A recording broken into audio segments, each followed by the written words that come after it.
বিশ্বনাথ ঘাটত গোসাঁই ফুৰোৱা উৎসৱ আজি গোসাঁই বিহু আজিৰ দিনটোত গুপ্তকাশী বিশ্বনাথ ঘাটত অনুষ্ঠিত হয় গোসাঁই ফুৰোৱা উৎসৱ এই পৰম্পৰা চলি আহিছে আজিৰ পৰা প্ৰায় ৩৪০ বছৰ পূৰ্বে আহোম ৰাজত্ব কালৰ পৰাই মঠ মন্দিৰ দেৱালয় সমৃদ্ধ তথা বুৰঞ্জী প্ৰসিদ্ধ ঐতিহাসিক গুপ্তকাশী বিশ্বনাথ ঘাটৰ প্ৰায় ২৭খন দেৱালয়ৰ ভিতৰত অন্যতম বিশ্বনাথ দেৱালয়ত গোসাঁই বিহুৰ দিনা বিশ্বনাথৰ বিভিন্ন প্ৰান্তৰ অগণন ভক্তৰ সমাগম দেখা যায় গোসাঁই বিহুৰ দিনটোত বিশ্বনাথ দেৱালয়ৰ পৰা গুপ্তকাশী বিশ্বনাথ ঘাটৰ উত্তৰ দিশে অৱস্থিত ভিৰ গাঁৱলৈ পৰম্পৰা অনুসৰি গোসাঁইক দোলাত বহুৱাই লৈ যোৱা হয় অস্থায়ী উপাসনাস্থলীলৈ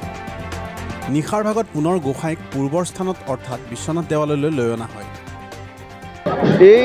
আজি ৩৪০ বছৰ হ'ল এই পৰম্পৰা ইতিহাস প্ৰসিদ্ধ বিশ্বনাথ ঘাটত বিশ্বনাথ বাবা মন্দিৰৰ পৰাই সদায় গোসাঁই ওলায় আৰু পানী ভঁৰাল পৰ্যন্ত গৈ পেলাই শেষ নিশাত আকৌ ইয়ালৈ উভতি আহি এই মন্দিৰত প্ৰৱেশ কৰে ১৬৮২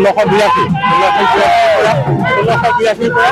এই অনুষ্ঠান চলি আহিছে আৰু এইটো পৰম্পৰা আপোনাৰ মানে